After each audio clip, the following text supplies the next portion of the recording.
We are live. Hello. Hello. Hello. Last week when we tried to do it and I had you on mute, so it was just me. This is the one time we did it perfectly. Yeah, and I fucked up. So this is Shotz. Buddy Shotz. 50-second episode. You know what? I don't have any time. I've got no time to die. Hell yeah. So, yeah. How do you feel? Been doing this for more than a year now. Pretty good. Yeah. We've watched a lot of good movies. Yeah. A few stinkers. Yeah. Weird Watches has been pretty brutal. But in a good way. Yeah. It's entertainment. Yeah. Good Lord. Something hit me. Oh, man. Don't let the door hit you where the good Lord split you. It's like, why? Okay. You turned into an old... I'm like, it's two. Okay. So, do you have anything to say before we... Do you have anything to say at all for yourself? Like, I'm sorry. Before we, No, let's dive in. We've got a lot to cover I want to this week. fix this. This looks like shit. Uh, A little bit. There we go. Just give you a little bit more room over there. We're like, whoa. What? Okay. We're going on to our first topic. We've been doing this from the beginning. Something we like to call Nerd News. yeah, man. Yeah, dude. Yeah. Oh. So we're never going to top last week where we talked about Steven Spielberg and the Curse of the Haunted DVD. Or will we? Well, I won't. Well, So going with that attitude. Since I stopped going to like Ain't It Cool News every day a few years ago, like I'm not as savvy on what's coming out. So like movies just pop up and I'm like, oh. Yeah. I mean, they also haven't really given news in like 50 years. Essentially now it's just a bunch of opinion pieces. Yeah, and with all the different like streaming services making their own content, Mm-hmm. it's like... But anyways, so my nerd news for this week is they made a movie about Super Dave. Oh, nice. It's called the Super Bob Einstein movie. Basically, I think it's just a tribute to him. Like a tribute documentary kind of thing about his life and everything. But they have a bunch of people from like Curb Your Enthusiasm and Super Dave, and like his brother is Albert Brooks, so like they're all in the movie. Okay. So Nice. it'll be awesome. Learn a little bit more about Super Dave, one of the funniest people. He's one of the people that a lot of people probably have no clue who this person is. But Yeah, if you're like younger than us, you probably... Well, if you've seen Curb Your Enthusiasm, you've But seen like he's been in like... Even if he hasn't been in stuff, he was like... I don't know, he essentially like worked on Sanford and Son and all these other big shows. Yeah, I and, didn't like, even know that. The Smuckers, like... He worked with them back in the day. I don't know, it's just a ton of stuff that even if he wasn't, like... He was always a guy that I think, like, was behind the scenes, and then he started doing stuff like you said, like Super Dave. And, yeah. Curb Your Enthusiasm was his, like, last huge thing, I think. Yeah. But I'm interested to hopefully learn a little bit more about him and... Yeah, for sure, man. Give him a good tribute. Give him a tribute. I'm like give him a tribute. I'm like, Benoit, I love you. Super Dave's like, my physical address is. It's like, wait a minute. He's like, I fucking killed my family. I'm like, why? So, I have a couple different articles, but I'm just going to pick this one because this was like this is the epitome of nerd news here. All right. So apparently, like, Sean Astin came out with, like, a story of a fan who pointed out a quote-unquote plot anomaly back when they were, like, filming the thing, and it's the funniest thing I've ever heard, though. Okay. Because, like, the way that, like, he says, I guess they were, like... So the setup for this is that, like, they were all, like, in this, like, limousine, and this, like, guy wasn't, like... He didn't look like the typical, like, nerd. He was, like, this dude in, like, a suit, and he, like, ran up, and he was, like, he's like, I'm Dr. So-and-so, and, like, he's like, he gave him a note, like, because he rolled down the window, I guess. And he's like, I have to tell Peter Jackson that there's a mistake. And so, like, on the note, it said, when the cave troll comes into Balin's tomb, and it's really the first time the Fellowship sets up as a group, and we're fighting him, I'm using pots and pans on orcs, and Elijah Wood has the mithril vest to stave off the orc or whatever. The cave troll stabs him with the spear. While Balin's tomb, the dwarf is... Okay, so in Balin's tomb, the dwarf is lit by a ray of sunlight, and the cave troll passes through it. Well, if you know The Hobbit, when trolls encounter sunlight, they turn to stone. Oh! This cardiologist had identified this seam in the universe in the mythology when we were making this movie. I remember thinking, I don't think we can redo it now, man. But, like, the way Sean Astin was probably like, what? Delete but those movies. It was just so funny, because, like, just the way that, like, this random, like, doctor ran... I mean, that movie was, like... Those movies were... I mean, it's still huge, but back then it was, like... Those people were, like, the Beatles. They were, like, you know... It was the hot... Like, people that even weren't... You would think wouldn't be huge nerds were, like, oh, you know, fantasy. And so... I just thought that was so funny, because it was just, like, Sean Astin was just like, what the hell am I going to do about it now? Like, what? But that's a lot of, like, when they interview actors or whatever, and they ask them about, like, well, I didn't write this. Yeah. That's pretty funny, but that's a total goof. Yeah. George Lucas needs to release a special edition where they fix that. Somebody actually pointed out, though, that, like, I guess in the books they said that, like, I guess Tolkien specified that the trolls or orcs or whatever they are different between the Hobbit and I'm just like, who cares, dude? Yeah, I just thought like the story itself was like the funniest thing ever. Yeah. But in the comments, people were like, actually, and I'm like, okay, you guys are fucking. Like, I'm out of here. Yeah. So yeah, that wasn't really nerd news. I guess it kind of was. It was just something that Sean Williams. Or Sean... Why do I keep calling him like Sean William Scott? Sean Astin just keeps coming up with these funny stories, man. Shawn Michaels. Yeah.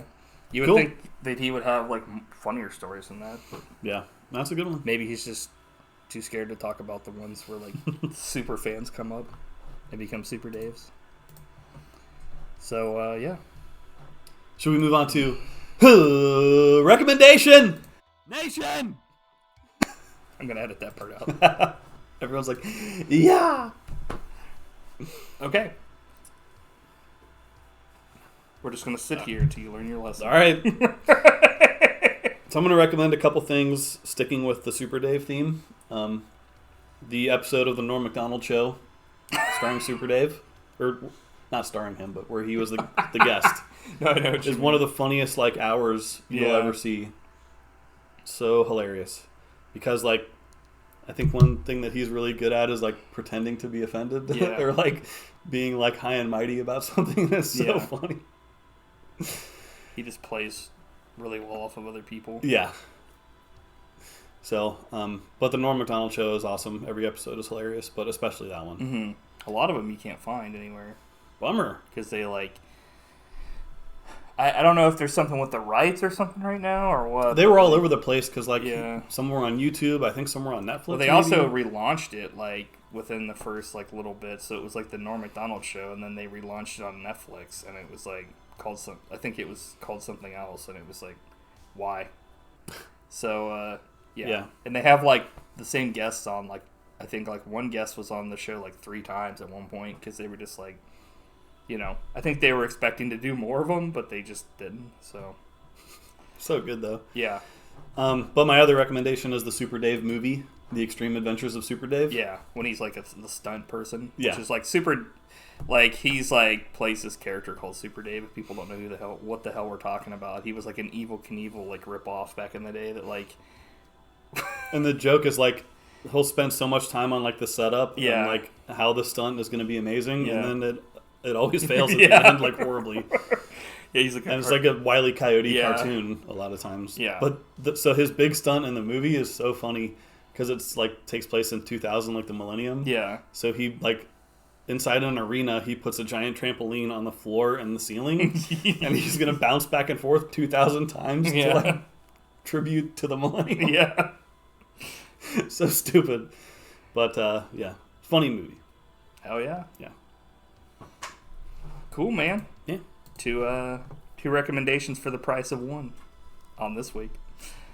I'm gonna nominate, or not. I'm gonna nominate. Actually, I'll recommend. I just watched The Mask of Zorro again for like the first time in a long time. Oh, really? Yeah, it's been a while since I'd seen this movie. I've never seen that. It's really good. Oh, you haven't? Mm-mm. Oh, it's really good. I missed that one somehow. Yeah, I mean, it's got Anthony Hopkins, Catherine Zeta-Jones, and Antonio Banderas in it. It's essentially like the original Zorro hands off the reins, Anthony Hopkins is the original Zorro, and then he like hands off the reins to Banderas in the movie, and it's pretty good. Holds up. Yeah, I mean it. Essentially, like everything from what I was watching, at least, it was like straight up like there wasn't really any CG, and a lot of the stuff was like nice, good sword fighting and that kind of stuff, action and. I'm actually kind of surprised you haven't seen this movie, but at the same time, I somehow maybe missed that one. Yeah, I don't know why.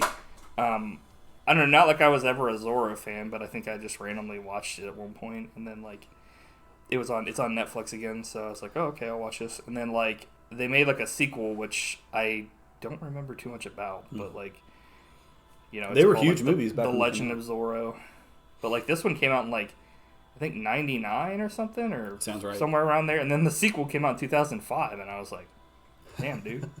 Took them 6 years to make a sequel. So, but like one of the best parts about this movie is at the end when like the two main bad guys die, Don Raphael and Captain Harrison Love, they like scream like fucking manimals. It's like manimals. Like one of the dudes is like on this like hanging thing, and then the other guy gets dropped onto him with like all these gold things, and they're both like, yeah! And I'm just like, good lord, dude. But I guess if I was being fucking murdered, I would scream too. It was just kind of like, I was like, good lord. Because the main guy gets dragged to his death. And he's like, yeah, no, yeah! And I'm just like, good lord, yeah. But yeah, pretty funny. Nice. Well, I'll have to see that one. Yeah. Yeah, I can't really vouch for the sequel. I don't remember really seeing it, honestly. But I do remember them being big back in the day.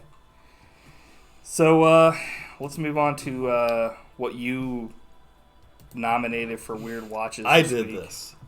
I did this. Spenser for Hire. Seemed like a good idea at the time when I nominated it. Yeah. So, what is Spenser for Hire? Let's say this is an American crime drama series based on... So I didn't know this, but this is based on Robert Parker's Spenser novels, which I didn't know that was a thing. But the series, developed for TV by John Wilder and starring Robert Urich and Avery Brooks, was broadcast on ABC from 85 to 88. It has 3 seasons, 66 episodes, and 4 TV movies. Which, wow. And a spinoff. Yeah, A Man Called Hawk.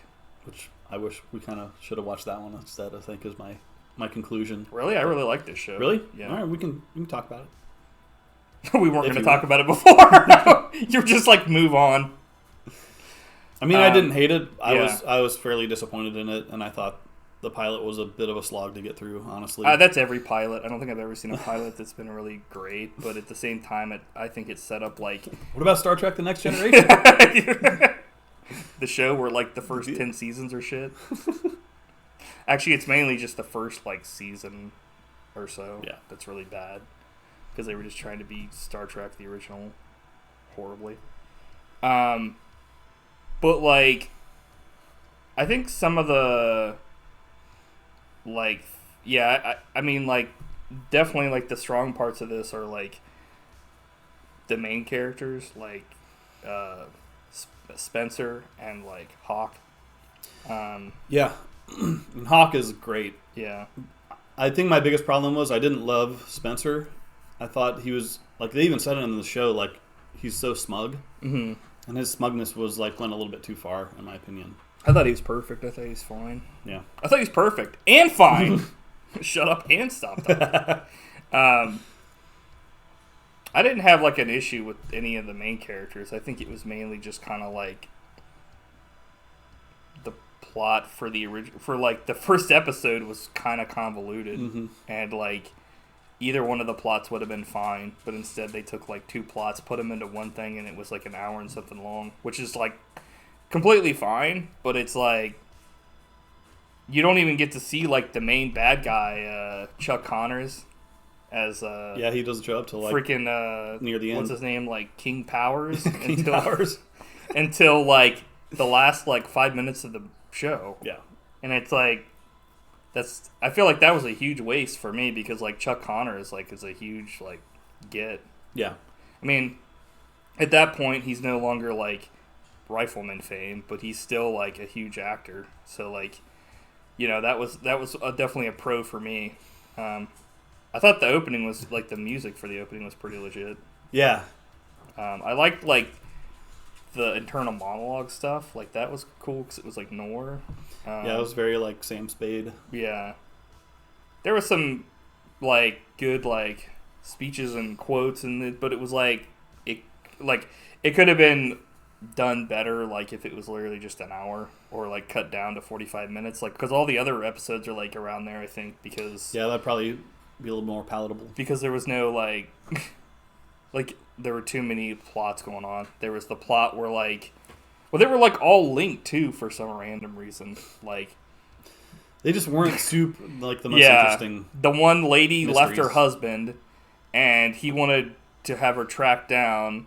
And then you find out that the husband owes money to King Powers, and like just all this random crap's going on. But it's I think it was funny that he kept like getting beaten up by Hawk off screen. Like every time he would show up, because Hawk was just like beating the hell out of him. Yeah, Chuck Connors was like unrealistically really big into like the Celtics in this show.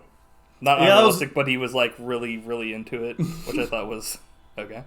You get to see some good Celtics footage. Larry Legend.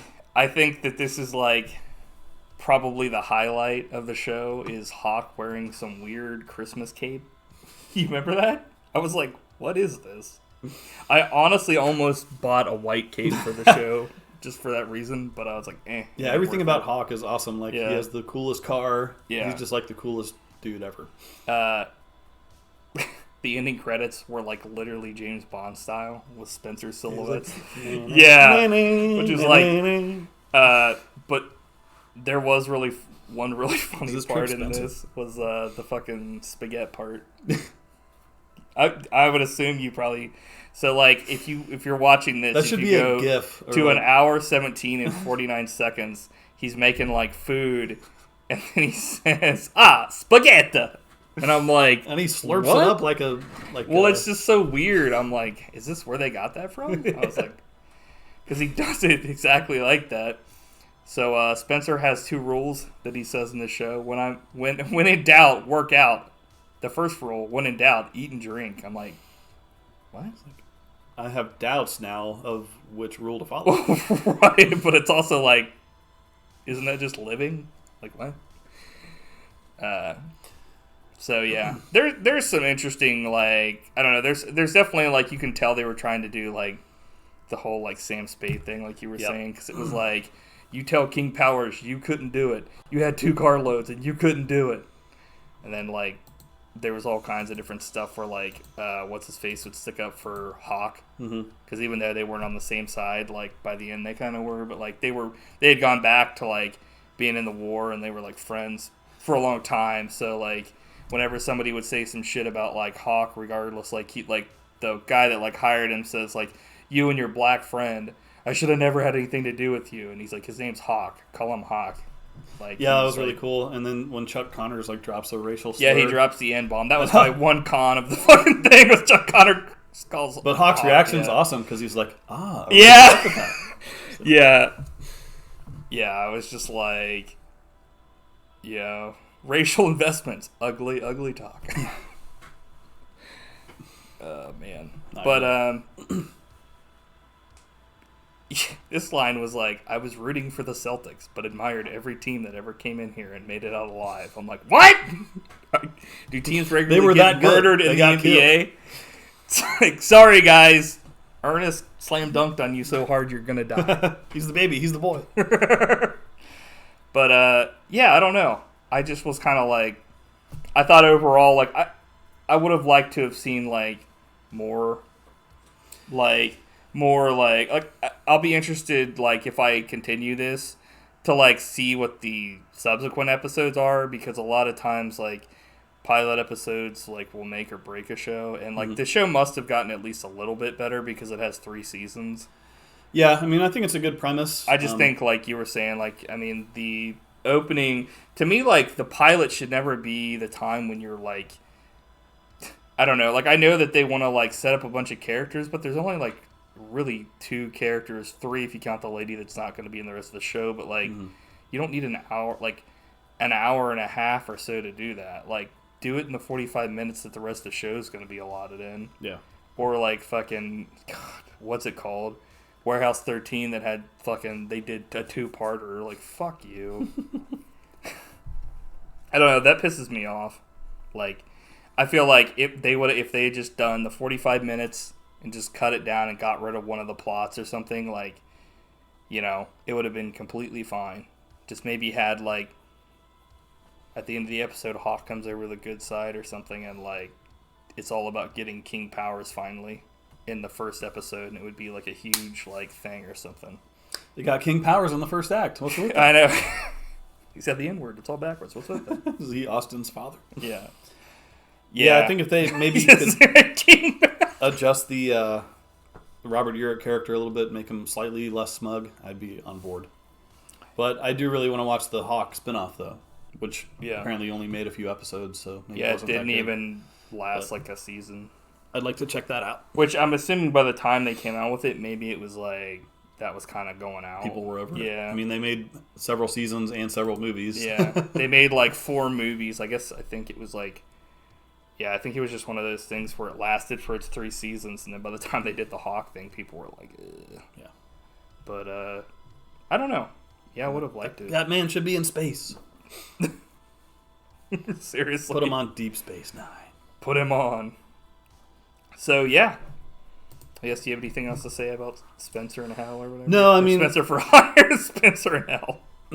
He's like, ah! It wasn't really on my radar till recently. I just happened to, like, see, oh, Avery Brooks is in a show. Yeah. Sounds great. So that's actually how... It was cool to check out, but I don't think he'll be pursuing any more episodes on that one. Don't pursue it. I watched, like... I've pretty much seen all of the special features for Deep Space Nine that they have, and then the like, What We Left Behind, like the thing where they talk about, like, the possible 10th season or whatever, that they're, or 9th or whatever, and, like... one of the things they talk about is that's, like, where most people, like, everybody knew Avery Brooks from, that, like, hired him for the show, was Spenser for Hire. And I was just like, what's this Spenser for Hire thing? And I completely forgot about it, and then you were like, that's why I was so excited for it. But, yeah. Yeah, I mean, he didn't do a ton of TV or movies. I think he did a lot more, like, stage acting and stuff, but now he's just, been like, kind of retired for recluse and crazy. Sadly. But let's just say eccentric. He's like, William Shatner, you're going to ask me some questions, and I'm going to respond with music. He's like, I'm more insane than William Shatner is. And I'm like... William Shatner's like, oh, jeez. I'm like, can we just get, like, a normal person here, please? No one can describe the piano. He's like, this Avery Brooks is undescribed. The sensation. The weightlessness is undescribed. Or he's like, no words can describe this weightlessness. I'm like, I'm pretty sure you just did. It's just weightlessness. Jesus. Like, what do you mean? He's like having like a fucking orgasm or something. No one can describe this weightlessness. It's like, what? They're like, well, we're never putting this fucker up in space again. Isn't he like the oldest person ever going to space too or something? Yeah. Jesus. All those other people were like, woo! And he's in a corner like, whoa. He's like trying to process his experience, and Jeff Bezos is like acting a fool. Yeah, he's like spraying like shit on him. He's like, I just want to thank you. And Bezos is like, dude, you just got used. Yeah. Hardcore. So, yeah, let's move on to the weekly topic. This is something we both, we're Bond fans, so we definitely wanted to talk about this. Yeah. This is Bond 25, the official No Time to Die. We've been waiting almost 2 years to see it. Yeah, man. Yeah, because they were supposed to release what in April 2020, because I have that picture of me like next to the standee, and then it was like COVID was like fucking derailed all that shit. Yeah. So I guess it worth the wait? We will find out. All right. So what's your favorite Bond song?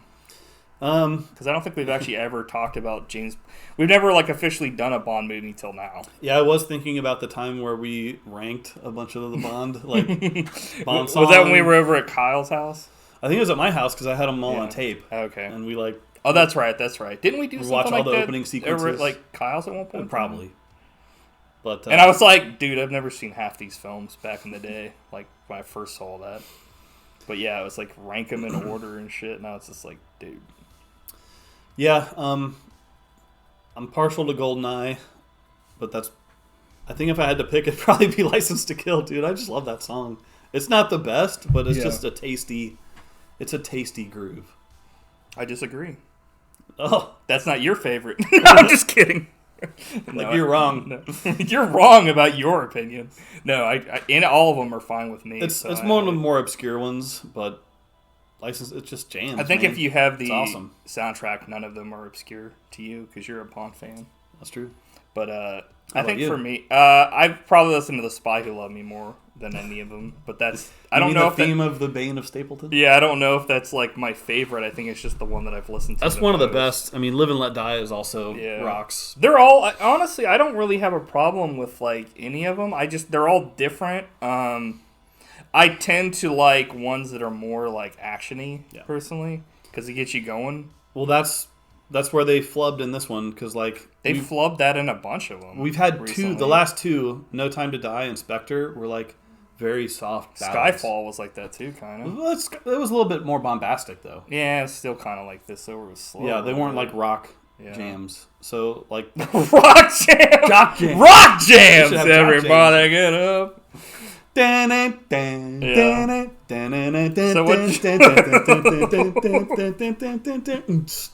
what's your favorite Bond, or who's your favorite Bond? Do you have one? Or? Roger Moore. Roger Moore. I think will always be my favorite, just because he's done the most. He's the funniest, and I think I'm more partial to his movies than Sean Connery's because I think the action and stunts were like a little bit more elevated. I think Sean Connery's the only person to be both in like the official ones and the non-official ones, because he did like Never Say Never Again, which was the unofficial year that he went up against like Roger Moore that year. So, but we've got I think actually, what's your least favorite Bond film? I think Quantum of Solace is still my least favorite. Really? Yeah, I've always hated Diamonds Are Forever. Yeah, that's right up there too. That's probably really like my least favorite one, because it's like it's so cheesy. Well, it also, when you come back to it, it's like Sean Connery comes back and he's like, he just feels like it's a little too old to be, which is weird because Roger Moore stayed on for a while, but like he did it with like once again, Roger Moore is older than Sean Connery. Yeah, mind blowing. But he did it with like grace. I feel like Roger Moore was like the gentleman's Bond. Yeah, which is to me like, I don't know, like the thing that I like the most about James Bond. But like Sean Connery did 6 or 7. If you count the I guess you would count the non-Eon Films ones, depending. Because they also had the David Niven one, Casino Royale, in 1967. Then George Lazenby, for some reason, only got 1. I don't know. I always thought his was perfectly acceptable. Roger Moore has the most with 7. And Timothy Dalton has 2. Pierce Brosnan has 4. And Daniel Craig is 5. Which is...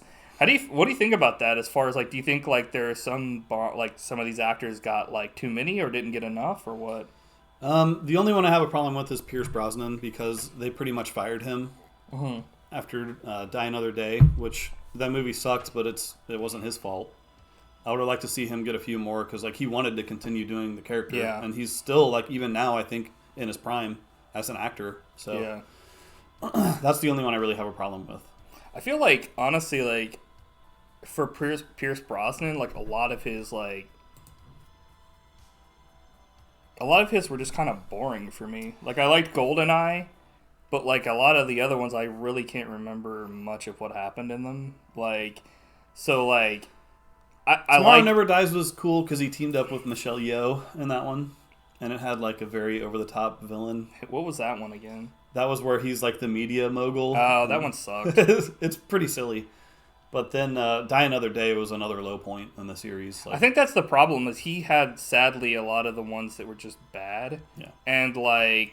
He was a victim of the era of like the late 90s, and they just went kind of out of control. Yeah, a lot, especially with like a lot of the CG and stuff with a lot of them.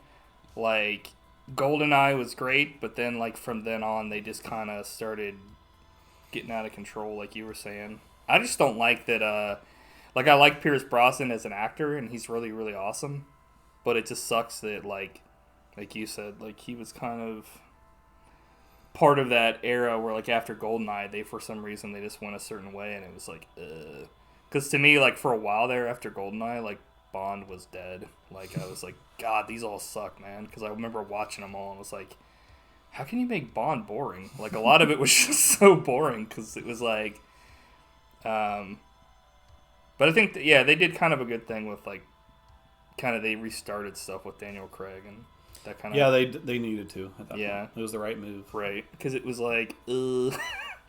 But, yeah, but what's your favorite Sean Connery one? I don't know. You gotta go. You Only Live Twice, just because that's where you had Donald Pleasance as Blofeld. That is true. I really liked Goldfinger. Yeah. From Russia with Love is legitimately awesome. I mean, he has like a lot of great ones. Yeah. Even Dr. No, I think, is really good. Yeah. No, I mean, yeah, I agree. It's a very like basic Bond movie, but it's a great movie. Period. I think one of the ones that I kind of don't watch all that often is like, or have only really watched, a little bit, is like Thunderball. Yeah, that's probably the low point, just because it'll put you to sleep every time with like all that underwater footage is so slow. You're like, I'm gonna drift off to a nice nap. I would ask about George Lazenby, but he only had one movie, so he had a lot of guts. What about Roger Moore? I like all of his, but For Your Eyes Only is by far his best, I think. Because that's where he has a few darker moments. Like, I don't know if you remember, but there's a scene where, like, one of the main henchmen is, like, trapped in a car on the side of a cliff, and he kicks it off this, like, it's the one time he kills someone in cold blood. Yeah. It's like, dude, that's awesome. I feel like Roger Moore joked a lot, but he always killed people, so it was like, he's got his moments. I feel like, to me, like, the two where he, like with Jaws was always like really legit. Yeah. Like, because he was a reoccurring guy, which I always love that when they bring people back. Mm-hmm. Pierce Brosnan, I would have to say GoldenEye. I don't know if anybody would probably disagree that that's probably like his number one. I don't know. What about Daniel Craig? Let's find out. So, let's talk about No Time to Die here.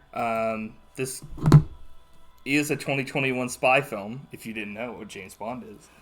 But originally, like, this was supposed to come out, like we said, in 2020. The 25th in the James Bond series, and it's like, this is Daniel Craig's, like, final outing as James Bond. So, I think he'll come back.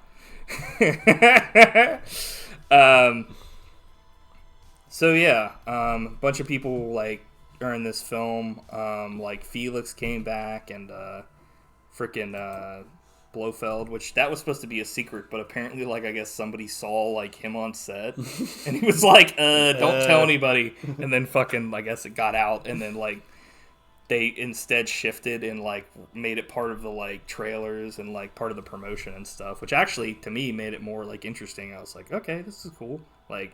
But you can totally tell in the movie that it was supposed to be like a big reveal or something. Mm-hmm. So like, We've got like some newcomers here and stuff, which is neat. Rami Malek and stuff, which, you know, he's pretty hot coming off of like a bunch of films he's done. Where he won Oscar Gold. Who's gonna win the Oscar Gold? Who is that man? In this film, Bond, who has left active service with MI6, is recruited by the CIA to find a kidnapped scientist, which leads to a showdown with a powerful adversary. But who is it? Matt's telling me to be quiet. He's like, no speaking.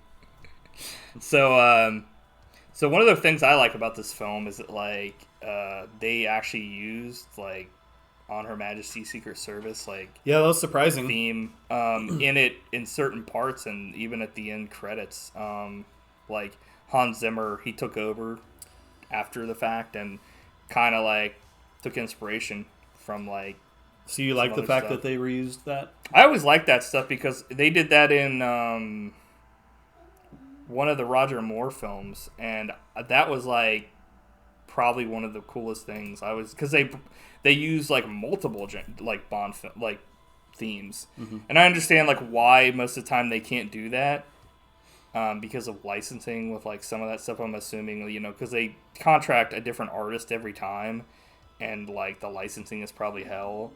But, like, for me, like, I always like that kind of stuff when they do shout-outs and bring back, like, old themes or, like... At first, I was kind of put off by it because I was like, you know, each movie should do its own unique thing. But, I mean, that's such an iconic song. Yeah. I think I was fine with them bringing it back. It was cool. I like it, and honestly, I would like it in every single one because to me, like, James... Like every credits just plays that over and over again. Well, like, that they would bring back old James Bond themes because, like, it's a character that's had, like, all these adventures, so... Yeah. It's just a great song. Like, it's 50 years old, and it still sounds awesome. Right. So with this film, Daniel Craig will become the third oldest actor to play James Bond. With you saying, of course, like Roger Moore was 57. By the end, he was like 100, and it was not. And working. Sean Connery was 53 for Never Say Never Again, which he almost looked older than fucking Roger Moore in that film. He was like a corpse. But like Craig is like 51 in this, which I don't know. You could definitely tell in certain scenes he looked older, but like.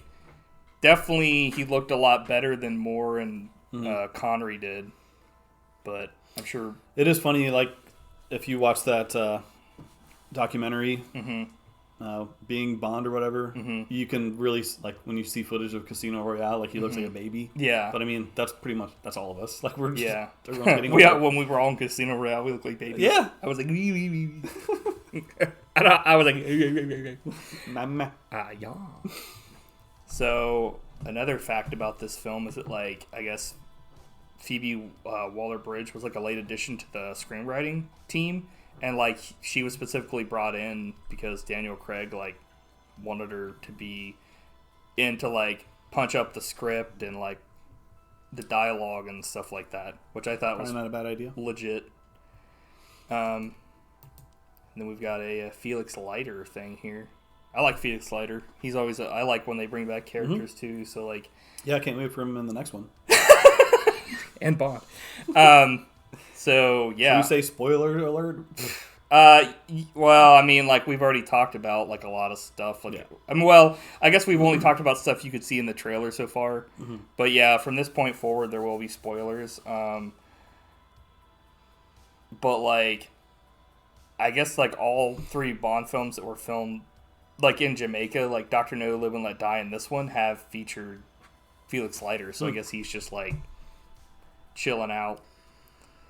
Wasn't he also in did you say License to Kill where he got like his legs bit off by a shark? Maybe that wasn't in Jamaica, but he's like ah! I do have some stuff about Felix though about that, which is cracking me the fuck up. He's always had bad times. So you want to hear about this bullshit? Actually, it's not bullshit. Daniel Craig helped design Bond's exclusive Swiss Omega Seamaster Diver 300-meter watch for this film as his final film as 007. The watch comes in two editions, one with a NATO-style strap for $8,000 and the more expensive one with a titanium mesh bracelet for $9,000.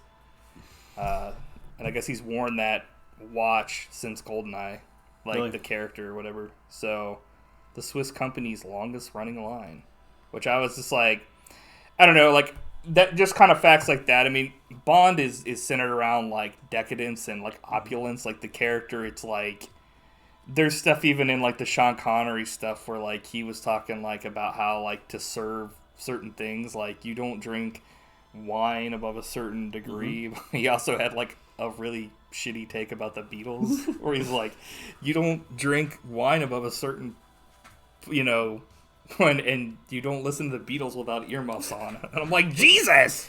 Hot take, did not hold up. Yeah. What a shock. I wonder if that was a personal jab from Sean Connery or if it was like in the script. Good question. I think it was like at that time it was right when the Beatles were becoming like at the very beginning, so it's like, oh, just another boy band. Yeah, fuck these idiots. Oops. Yeah.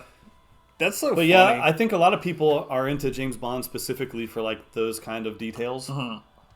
Like I remember listening to a podcast way back when they first came out about, it was called Being James Bond. Yeah. And it was specifically about like the different watches, the different suits. Yeah. It's like some people really care about that kind Are of really stuff. big into that kind of stuff. Yeah. And it was pretty insufferable to listen to. But the books, a lot of, I've only read one of the books, but a lot of it is like going into deep descriptions of like his clothes, Right. the alcohol he's drinking, like Yeah. his cars. It's like that kind of Which one? Casino Royale. Oh, okay. Yeah, I mean, James Bond is like definitely started. I mean, there's a and whole still chapter is, on like, the rules of Yeah. Baccarat, Oh, like jeez. describing how the Nice. game works. But yeah, like his character obviously is like a huge like male power fantasy for, especially when it was written in like, they still have like a lot. I mean, he's kind of become more of like less of a. I mean, he's still like the person people like are like, oh, I'd love to be James Bond, but like he's kind of shifted from like the womanizer to more so the action star and stuff. Especially in this day and age, which was a smart move, I feel like, in my opinion, especially with like, the way things are going. I mean, in Daniel Craig's movies, he hasn't done much spying. Just Yeah. him running around with a machine gun, like murdering everyone. Yeah, he opted to do the approach in Metal Gear where you just go in and shoot everybody instead of sneak around. But yeah, it's like I think this is one of the ones definitely recently that had some of the cooler like gadgets and stuff they used in the film, which is like, I remember one of the first ones was like literally the only thing I can remember was like he had like heart like defibrillator pads in his car, and I was like, okay, this is lame as hell.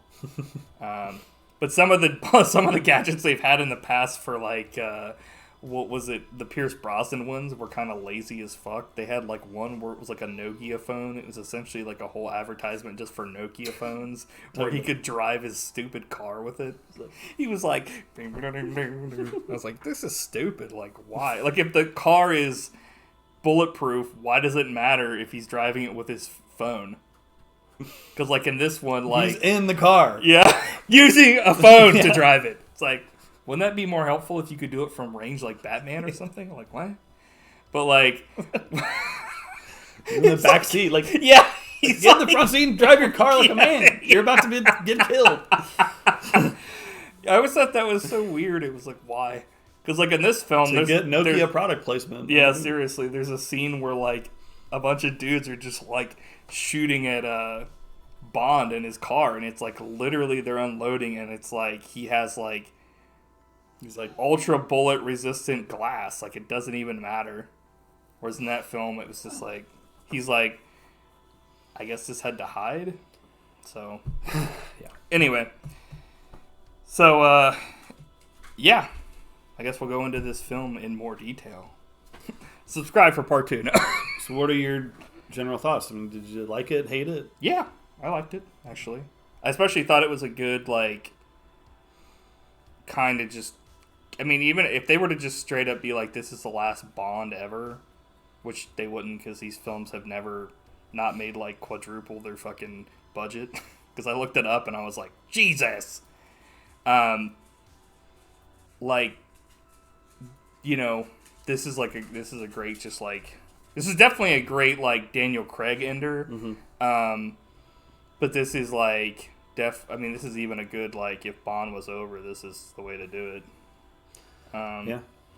Because I don't know, I guess we can go into spoilers more so now, but, like, at the end of this fucking movie, James Bond, like, swallows a missile. What? Essentially. But he's okay, right? Yeah, this is actually, I was kind of shocked okay? at this because fucking they literally kill the fuck out of James Bond. Did you know that was going to happen? No. Me neither.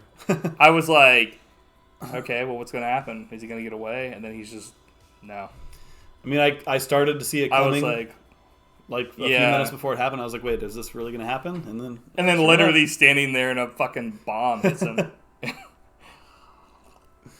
It's not like an accident. It's not like a bomb hits him and he's like, oops. It's like they're going to do a strike on this compound to get rid of, like, the bad guy's shit. And he literally is just like, I can't make it out in time. But he was also, like, super killed in this because, like, Safin shot the hell out of him. Like, he was going to bleed to death. Right. Like, he was bulleted to death. Yeah, it was actually poisoned. Yeah. And then blown up. So, like, I think he's dead. Bond is a Superman. I mean, he's always been like that, where he's, like, survives the unsurvivable. But, like, in this film, it's like, yeah, he's fucking done, dude. Felix also fucking eats major shit in this film. But he just gets shot once in the stomach and then just dies. Yeah, I couldn't believe that. I was shocked by that, too. I was like, not Felix. They also kill off Blofeld in this film, which is... They essentially kill off everything that was tied to Daniel Craig's James Bond, so that when they do the next one, they can start over. Which I was like, okay, that's totally fine with me. Like, that's a perfect way to, like, end cap it. But it was definitely shocking, because I don't know if they've ever... They might as well have had, like, Moneypenny get her head cut off. Like, I don't think I've ever seen James Bond be killed in a film before. No. They have the intro, the one where, like, you see Sean Connery get killed, but it's, like, a lifelike mask that's on the one dude. But that's the only time they've even come close, I think, to, like, you know, being like, James Bond's dead. Like, he's fucking blown up in this film. And I was like, damn, dude. Yeah, I mean, I think it is cool that we've had 25 movies now. Like, they might as well kill him and, you know. Right. Especially because, like... It was cool to have a little bit of stakes. Yeah. And I just never thought I'd see it. And, like... And there's a point in this movie where he's on the radio and he's like, I'm not going to make it. He's like, I never thought I'd see James Bond say that, and this is amazing. Yeah. Like, holy crap. Yeah, I was actually, like, pissed at one point, but then, like, the end completely, like, redeems it. Like, the one part I got pissed at this film is when the one lady that was 007, like, is like, I think we should give James Bond back the 007. And I was like, fuck you, this is stupid. But then he gets blown up. So it's like, okay, I mean, like, he gets to die as 007 and they, like, you know, that kind of a thing. But, like, to me, like, I don't know, like, I'm not too mad about it now. Like, in fact, it doesn't really piss me off, but it was definitely, like, something at the time when I was just like, the whole thing about James Bond is that, like, he could be, like, I was like, holy shit, he's James Bond, and, like, the 00 doesn't make him. He makes the fucking number. You know what I mean? And, like, they kept saying, like, oh, it's just a number, and then they just give it back to him, and I was like, I don't like that. And then fucking he gets blown up, and I was like, okay, well, okay. No harm, no foul. They kind of, yeah. Yeah, and I mean, I thought the new 007 was cool enough. Like, they won't do this, but I'd be fine if they just continue with, like, her movies about her being a spy. My only complaint is I wish that they would have, like, done more with her. Like, I wish they would have, like, I don't know, like, for being a 00, I feel like they should have made her more of, like, a badass. Like, she was definitely good, and she had her own style, which was cool. Like, those glasses were awesome and stuff, and, like, she was just really good. But, like, I just would have liked to have seen her, like, kick more ass. I mean, this is James Bond's story, after all, like, his last outing, essentially, as Daniel Craig, and for this character, this iteration, obviously, or whatever. You know, each one's a different thing anyway. I kind of look at it, and I think most people do anyway. Like, they don't have the whole Doctor Who thing where, like, it's the same character, but, like, the reason why they look different is because they, like, change or whatever. This one's essentially, like, I don't know, like, I guess they're just different adventures. It's like Indiana Jones. It's like anybody could be Indiana Jones, in my opinion. Like, it was the adventures and stuff, like... Yeah, I mean, you can't get hung up on the continuity of exactly, movies. Like, if you do, that's a only fool's ones, errand. The only ones that really, I think, are in continuity are the ones that are by the actors. Mm-hmm. Like, you know, all the Roger Moore ones seem to have continuity to a degree when they bring in certain... Like, if they have a character that goes from one to the next... But it's so minimal. Like, yeah. The Daniel Craig ones are the first ones to really be right. continuations of the story, pretty much. Yeah. And it depends, too, because they kind of did that with, like, Sean Connery with certain, like, you know, an overarching, like, they had, like, the organization sometimes or something. But, you know, like you said, it's mainly the only thing I think that really ever carries over sometimes is his organizations, which I always like that stuff, too, is that, like, Bond's fighting, like, this big organization. But, like, in this one, it's, like, Daniel Craig's saying a Spectre. At one point, they had, like, Smersh or some shit, mm-hmm. right? So, yeah. Yeah. I really like this movie. Like, after I first watched it, it was so different.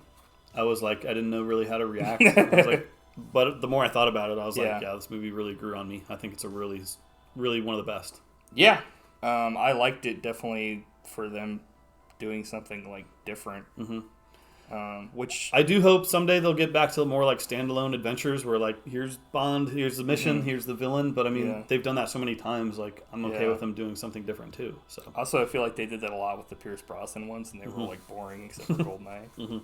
But I do like there are definitely things that I like. I mean, like about that though. Like, you know what I mean? Like, there being like even in like the originals with Sean Connery, where they were like. You find out that like Goldfinger was part of like this overarching like organization, like that was a standalone thing and stuff, which was fine as well. So it's like, but you have I missed a lot of the Q's lab sequences, but there was one in this movie like when they're in the plane or whatever, right? Like there's some good jokes, like he pulls a drawer and there's like a tea set in there, right? Like, oh, whoops. So like it does have a lot of the formula stuff that you want in a James Bond movie. So. I think, like, for me, like, I like this Q and stuff, but, like, my favorite will always be, like, the original guy. He's always, like, legit as hell. What about M? Like, the new M or whatever? Like, what's his name? Ralph Fiennes? Oh, I mean, like, the actual character's name. No, I don't know. Because he calls him, like... Mallory. Mallory, yeah.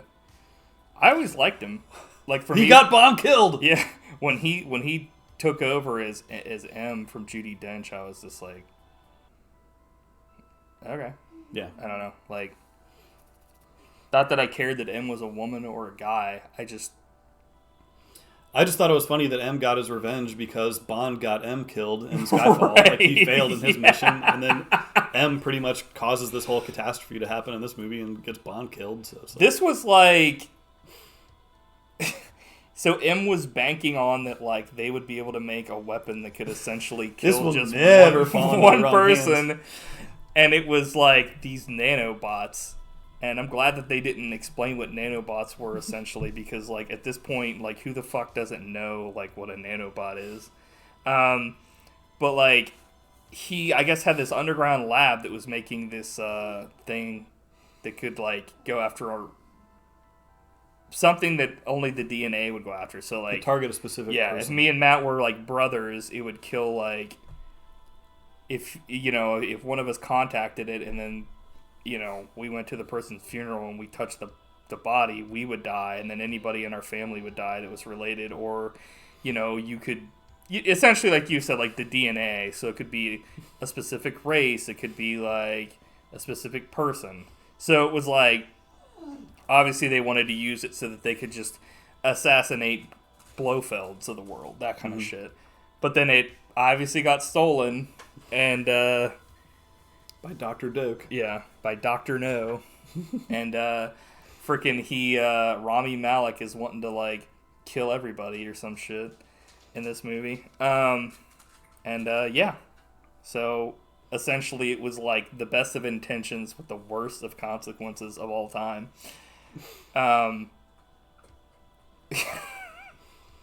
Great, thanks, M. Yeah, I don't really... You blew it. I honestly, like... That scene was so awesome, though, when, like, Bond confronts M in his office. Yeah. Because he pretty much just lays into him, and I was like, dude, this is great. Yeah.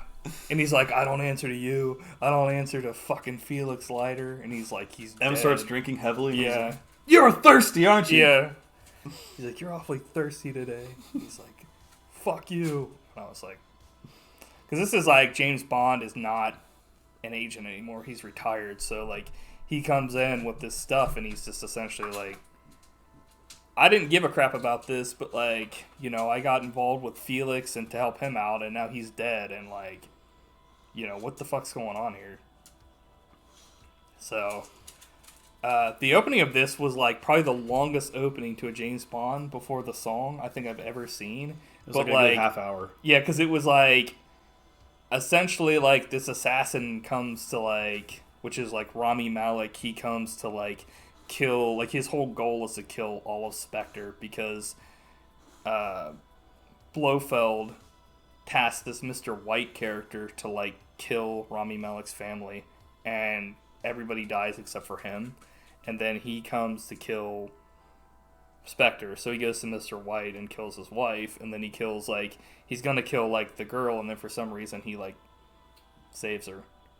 But then it goes to, like, the future, and fucking, like, Bond is with this girl, and, like, it's her, and it's, like, just all this stuff starts happening. I did not like that very first intro part, like the horror movie. The horror part. It just felt so un-Bond-like and kind of unnecessary. I was like, uh-oh, what are they doing? I thought it was great, honestly. It didn't... I thought it was something different, which was... definitely different. That's something I like to see in Bond, is something different every once in a while. Because, like, a lot of it's kind of the same. But, like... I don't know, I thought it was extra mean-spirited. Like, oh, great, we get to see a mom get killed. And, like, he's shooting the hell out of, like, the daughter. But he's really just shooting the ice. Yeah. I'm like, oh, this is pleasant, seeing a little girl get machine gunned. Nice. I mean...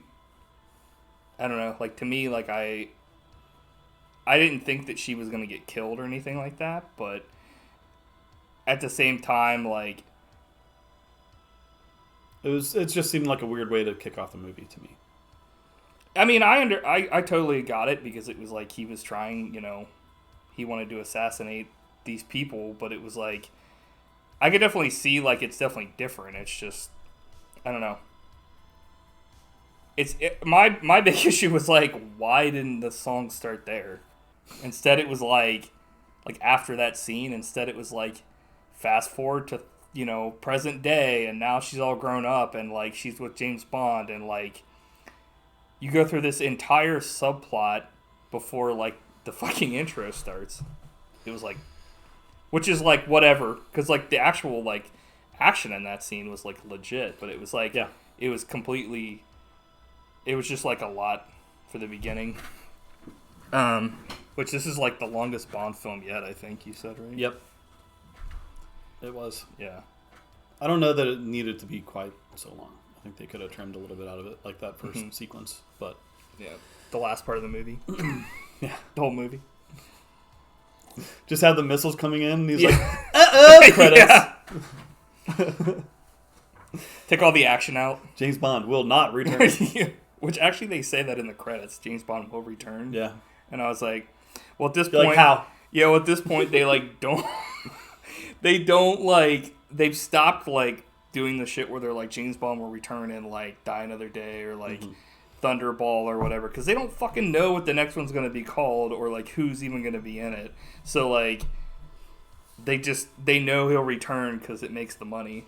So it's like, okay, well, I mean, if it's as good as this film, I don't give a shit. But like, we'll see. What do you think of Safin as the villain? I feel like I liked him, but I felt like he didn't get enough like time in this film. Like, Rami Malek was built up to be like the huge villain of this film, but like, at first I didn't get what his deal was. I was like, why is his face like that? Why is he's just a creepy dude?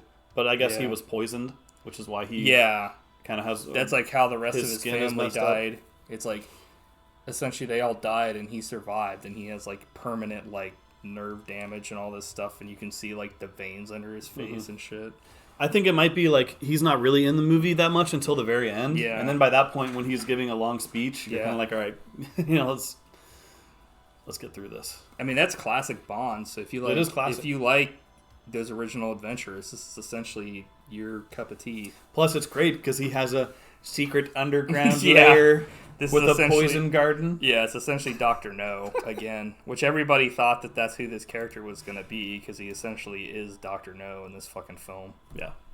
Because he has like a fucking like island fucking lair or whatever, like you were saying. It's like staffed by thousands of henchmen. Yeah. All get murdered. Well, they're like working in a fucking those like, people had families. They're working in like an acid bath. And then like one person dies in it and they're like, holy shit, there's acid here. Like, and I'm freak, like, don't what? fail me now. Like, you didn't know? You ass better call somebody. That was a badass moment though from 007. Yeah. Because she's like, you know what time it is? Time to die! Yeah. And murders that doctor. Yeah, because that guy was a piece of shit the whole film. Yeah. So he was. I didn't love that doctor either. He was a little bit cartoony for my taste. That's a James Bond character, brother. Kind of reminded me of Boris, but not as good. That's actually, I didn't write that note, but I was about to. But yeah, like that character was totally like over the top. But like, I feel like it was okay just because there really wasn't any other character that was like that. Like there wasn't like as you know, like Rami Malek was the bad guy, but he wasn't like out of control. You know what I mean? And same thing with like Blofeld. Like to me, like those characters are more like subdued the way they talk and stuff.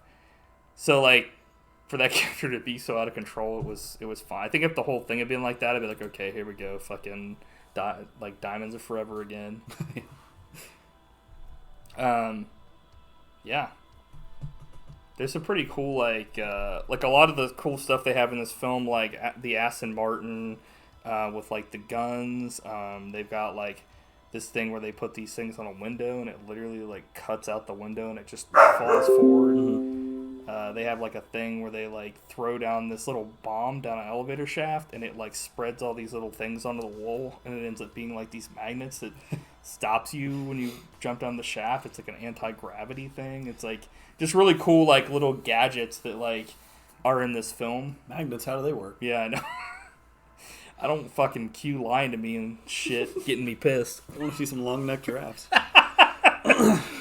James Bond. Yeah, that stuff was really cool, although it's America. A lot of the scenes, like, there's a pretty high body count in this movie, and there's a lot of shooting. Oh, yeah, for sure. And the director is, like, a super big gamer, so I could some of it felt like Call of Duty to me. Like, especially where the scene where they break into the lab and, like, execute all the scientists and stuff. I'm like, good lord, man. They should have, like, shown, like, close-ups of people getting their heads blown up. It was pretty violent for a Bond movie. But I feel like a lot of these Bond movies are violent. Like, the part where the dude gets thrown into a fucking, like, snowblower and he fucking guts come out the other side. Yeah, a lot of guts.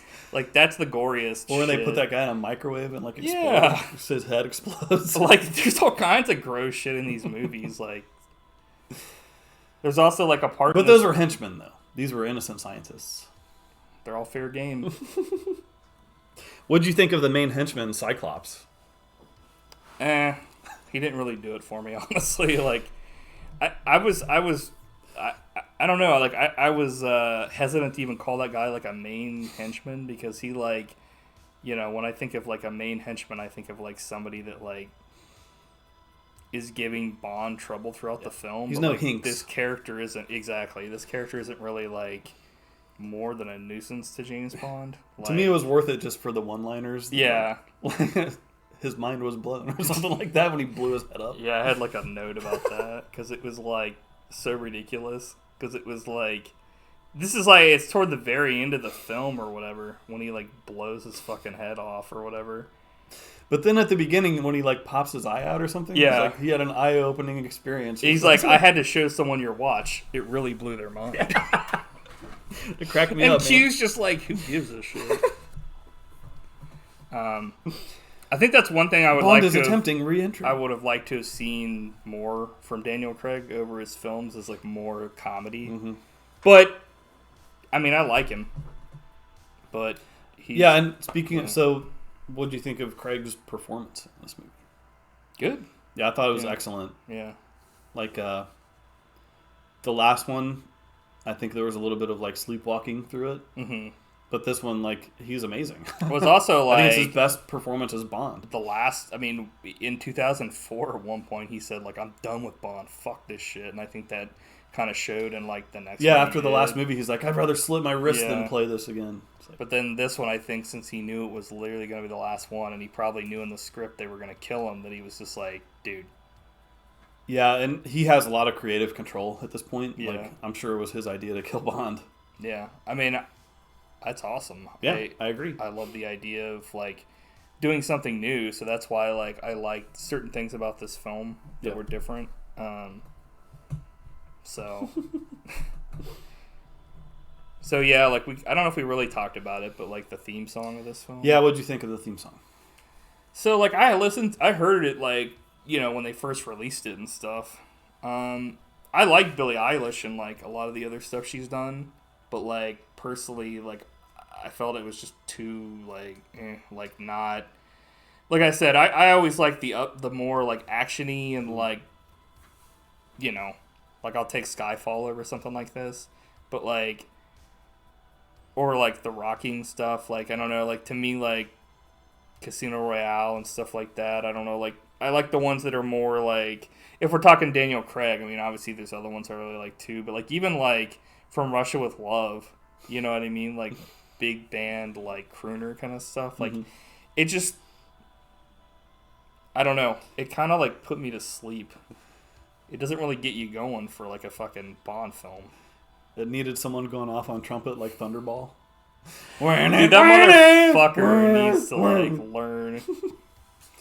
Yeah, it's a fine song. It's definitely the most minimal. Like, there's barely anything to it. Which is kind of... It's also kind of, like, reflected in the visuals for the... Yeah. It's just literally, they were like, okay, guns, a car, maybe a statue, like, Bond walking somewhere. Like, it's, like, just... Yeah. Like... It's extra bothersome because the last one was also very minimal, like, quiet. Like, you can't do two in a row. Which one was the one where, like, it had all the people meeting and there was, like, an octopus...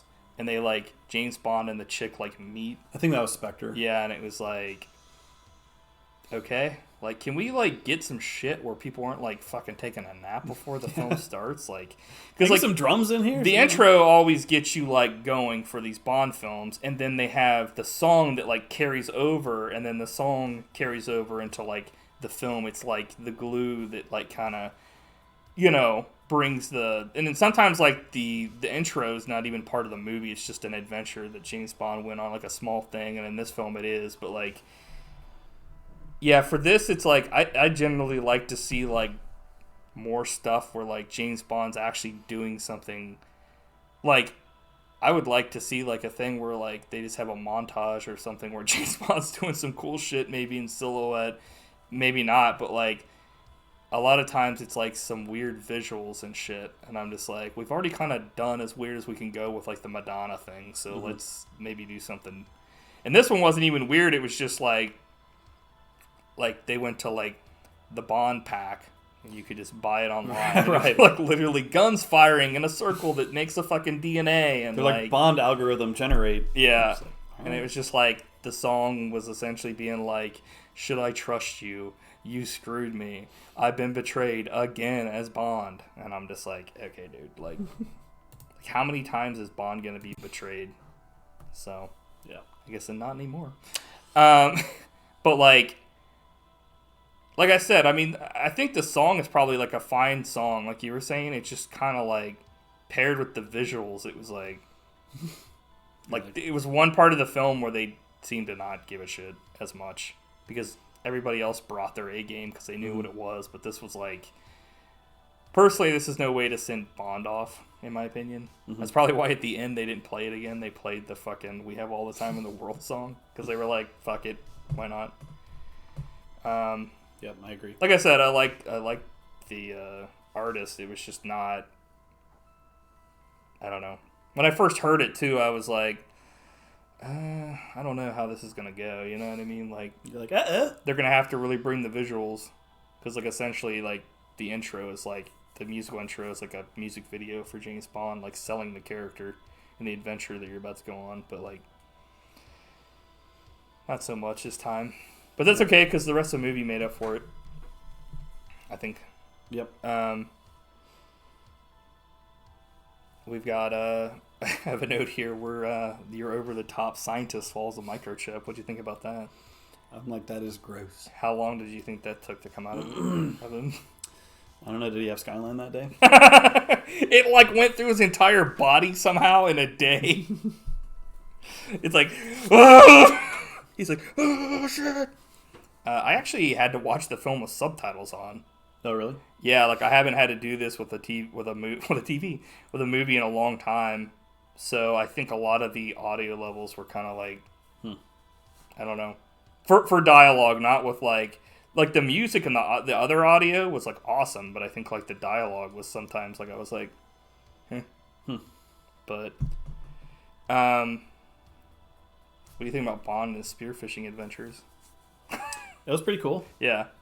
His house was pretty cool until I realized, like, there's no doors. Like, pretty much anyone could just walk in and assassinate Also, James like, Bond.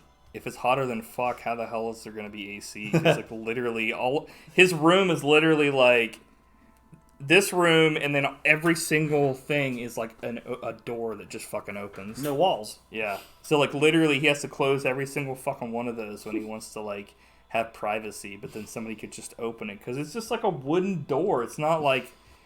Yeah, like you said, like, somebody could just come in and kill the fuck out of him.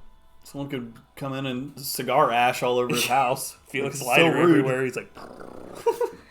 Just ashing all over yeah. James's house. Yeah. He also... Dude, get an ashtray, He also left, like, a fucking cigar that he smoked all the way to the wrapper that he kept the wrapper on. And I was like, I've never seen that before. But yeah, we got Felix Leiter in the house. And then the new 007, like we were talking about, Naomie, which she could have killed James Bond in the beginning of the film, because, like, he brings her back to his fucking house and is gonna, like, bone her and fucking, like, because she's all down for it. And then, like, she's like, actually, I'm the new 007. And he's just like, she's like, I could have fucking killed you. And he's like, which James Bond is probably the stupidest fucking character of all time, because he, like, literally trusts people in every fucking movie. And in this one, he's like, I've been betrayed. I retire 5 years later. And then he's like, I'm just going to bring home this random strange. And then she could just kill me if she wanted to. Oh, Felix has a creepy new friend? It's fine. Oh, no problem. He vouches for him. Not going to do any research on him. What'd you think of the Logan Ash character? To me, he was my favorite villain in this movie. Like, he was extra creepy. Yeah, I mean, he was just kind of, like, there for me. Like, he was definitely, like, a character that, like, I don't know. He was definitely, like, a means to an end. Yeah, but I think, like, his death was one of my favorite parts of this movie, too. Yeah, I think it was very satisfying to see him get killed I think off. if I had any issues with this, it's just that, like, there were so many kind of, like, parts to this that, like, the villains weren't, like, I don't know, like, I love Rami Malek, but I feel like his villain wasn't as looming as he should have been. No. Because they, like, focused so much on Blofeld, and then they, at the end of the day, they really didn't do much with him. So, Blofeld's death was, like, one of the funniest things I've seen. AKA fucking Dr. Evil, because they fucking took, obviously Dr. Evil is based off of Blofeld, but then they have him, like, in a fucking Dr. Evil chamber, like, in... That thing was, like, when he gets introduced, it was kind of creepy. Yeah, it was like because it takes, like, 10 minutes. It's like straight up rip off a fucking, like, what's his face over here from Silence of the Lambs. He's in a fucking, like, they have him in this tiny fucking cell, and he's just sitting there. But it's automated, and it takes, like, forever. Like, yeah, why is like, he so far away? Come on. Yeah, like, they have... So, like, literally, they walk into this room, and fucking, it's like... It's like if you order something off of a fucking truck or something, it gets, like, brought around the corner and then through this fucking tiny hole that literally is just big enough for the fucking cell and like the little track that it's being pulled up on. Yeah, I really like that. I thought it was hilarious. And I was like cracking up because I was like, okay, well, I mean, that's essentially like the only way he's ever gonna like see anybody again because he's in jail. What'd you think of the way he was killed? So how was he killed? He was poisoned by Bond unknowingly. Yeah. But Bond, he's choking him. He's like, "Die, Blofeld, die!" And I was like, "Holy crap!" But they're like, "Bond, what are you doing? Stop that!" And then like a couple minutes later, they look over and Blofeld's just like a dead body. It was so stupid. Was, like, I was comical. Cracking up because like literally what happens is like Christoph Waltz is talking to him and shit, and like what's her face is tasked with like killing him essentially with this perfume, and then she must have touched Bond or come in contact with him at some point, and then like when he grabs Blofeld to like choke him, it transfers to Blofeld, and fucking Blofeld, that's how he gets killed. But like the way they show it is like they don't show, which I thought was weird because they show how gross fucking people are, like all the Spectre people die in these gruesome ways. Like that's the grossest shit in this film. People are like bleeding from their eyes and crying and shit. And fucking when they want to show like Blofeld, like the big bad of like essentially almost this entire franchise. He dies off screen and they just cut to his corpse. Cut to him and he's like like sleeping. He's like slumped over. But like Christoph Waltz fucking like they couldn't have shown him get like horribly killed. Like that would have been legit as fuck. But instead he was like they're like Bond. They're like look, and they look over and he's like I'm like why? Might as well have just had a coffin sitting there. Yeah. He was like okay. So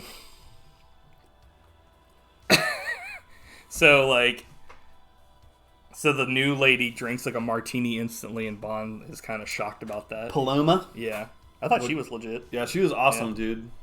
She's a character there's another character they introduced that they used for 5 seconds that she's never seen again. It's like, okay, this would have been nice to have this character maybe like introduced like in one of the previous Bonds and then show up like Felix Leiter to be killed again. So have you ever had a martini before? Mm-hmm. What do you think? Thoughts on martinis? I'm not the biggest booze fan. He's not into drinking or boozing. Like I'll, I enjoy drinking beer more than like hard liquor, but I'll have a martini every now and then in honor of Bond. Yeah. Is that what that's full of? You're like, ah! Shaken, not stirred. Yeah, I'm just like... But I did like how in this movie, like, James Bond is a total alcoholic because that's how he is in the book. Right. Like, there's so much like of the book that, like, describes all the different drinks that he's having all the time. Yeah. And he's, like, drinking a ton in this movie. Yeah. Like, probably more than any other movie I can remember. Yeah, I mean, like, it's definitely, like... It's just part of the character. Right. And I think Ian Fleming was, like, a big boozer, so... Right. Was he a big boozer, or was he a big loser? He's a big bruiser. At least this movie wasn't a big snoozer. So, for people that don't know, the martini is a cocktail made with gin and vermouth, but I don't really know what vermouth is, so... it's best-known alcoholic... One of the best-known mixed alcoholic beverages, and I would assume that that's all thanks to James Bond, because... Mm-hmm.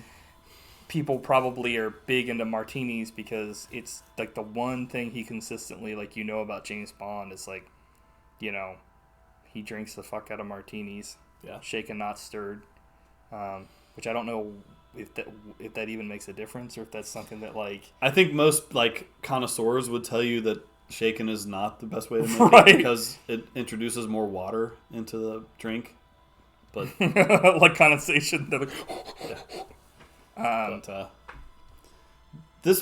love this part because it was like so James Bondy to me that like Blofeld's birthday bash was like all of the Spectre agents are there like in one it was so hilarious. Yeah,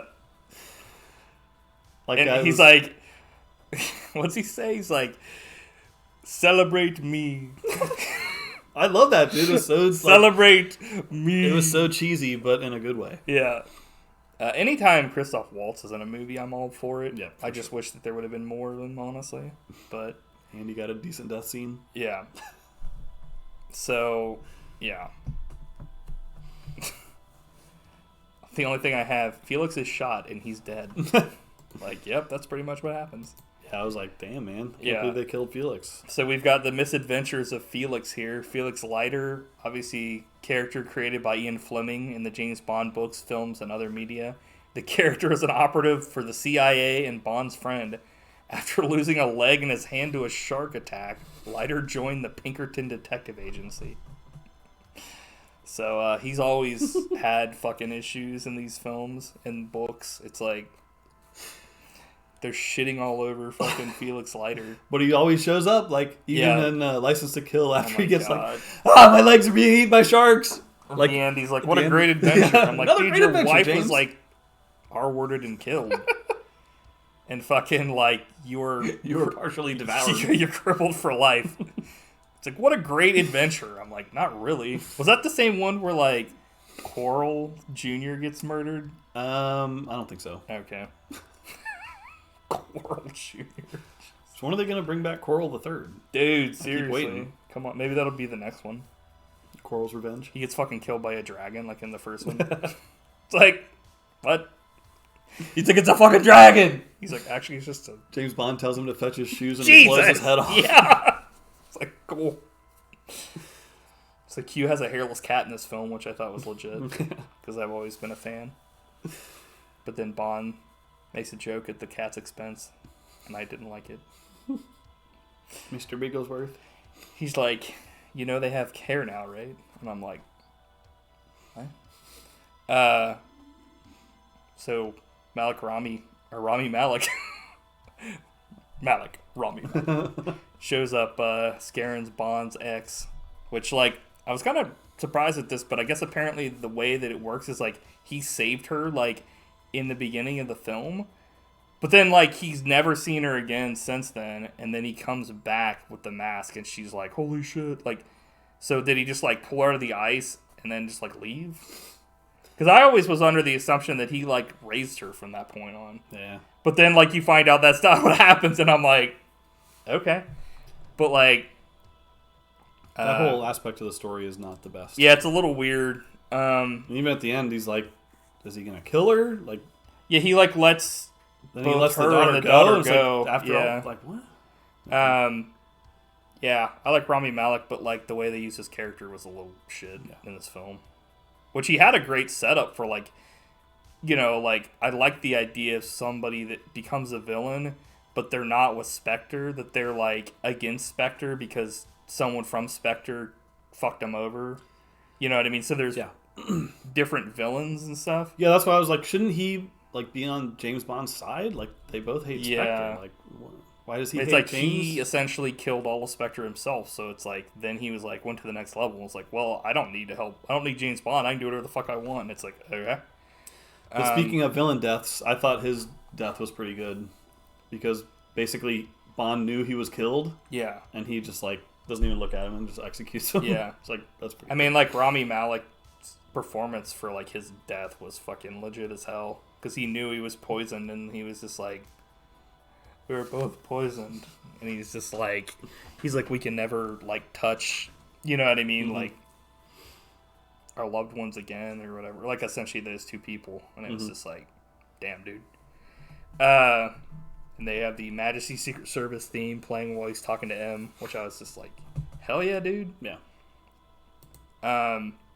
Which, like, especially once this movie's over with, you totally understand, because, like, this film is, like, essentially, like, amalgamation of a bunch of different Bond films with, like, you know, instead of, like, the lady dying at the end, it's Bond and stuff, and he essentially was gonna, like, marry her and, like, raise his daughter and stuff, which, spoiler alert, like, James Bond has a kid, which is pretty legit. I was like, dude, that's cool that they did something like that, but, you know, where's his brother? Where's James Bond Jr.? Got his name from his Uncle James. Like, what? Yeah, I love that, dude, because, like, I keep saying it, but my real favorite scene of this movie is when he has Madeline and his daughter, and, like, the bad guys are after him. Yeah. It's like, James Bond has never had stakes this high. Right. And he has no weapons. Like, he's in a Subaru, I think. It's like they're essentially in, like, the Jurassic Park forest. Yeah, they're in, like, I think I wrote, like, Haunted Forest or whatever.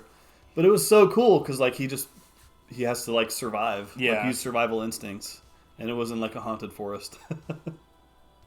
I love that. I thought that scene was awesome. Yeah. Because James Bond's never had to like protect a kid before. Yeah. Like usually he's just people. The only thing I kind of like was like, what the fuck, was before they got to the forest and all those people were chasing him and they couldn't catch him and he was in that shitty fucking Jeep and they were in these like brand new like fucking supercars. Yeah, and I was like like, okay, bullshit. He's Bond, dude. He just runs them all off the road. He could make the car go faster just by being in it somehow. That was the only thing I was like, this is bullshit. I'm like, but nothing else. So Bond, we talked about this, but Blofeld, just put him on rails.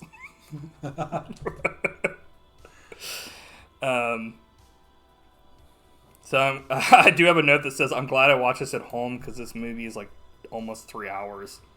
Because I had to get up and take a piss at least once. So I watched it across 3 different days, which may have been helpful. Yeah. Like, because I don't know if sitting down to watch the whole thing back to back would be like a chore because I'd pee my pants. So long, dude. You're like, I love this film. Just piss your pants in excitement. No, I took breaks. It was like one of those things where like I'd be watching it and I was like, okay, I'm gonna get something to eat, and I'd pause the film and then come back to it or something, you know. But I didn't do it frequently. I think I did it like maybe twice or 3 times. So, but usually even regular Bond films, I watch them over multiple days. Usually, like Bond films. I remember back when I went through the entire like DVD Bond collection I got for Christmas one year.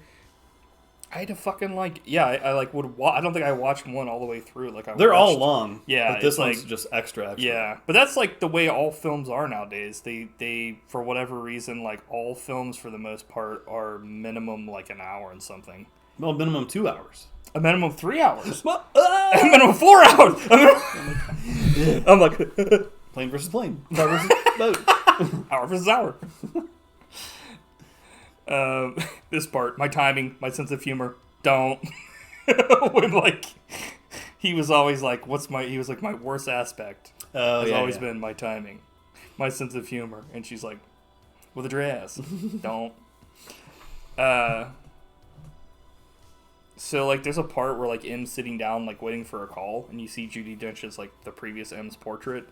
And there seems to be, like, a portrait of an older Sean Connery, but it kind of looks like Guy Fieri if he was bald, like, next to him. I didn't see that. There was pictures of the other M's, too. Yeah. It was, like, the Hall of M's. Right. It probably was maybe one of the previous M's, but it looked like Sean Connery when he had no fucking hair, or it looked like Guy Fieri. Was he wearing, like, a visor? No, it was literally, if it was Guy Fieri, if he's older and just shaved the top of his head.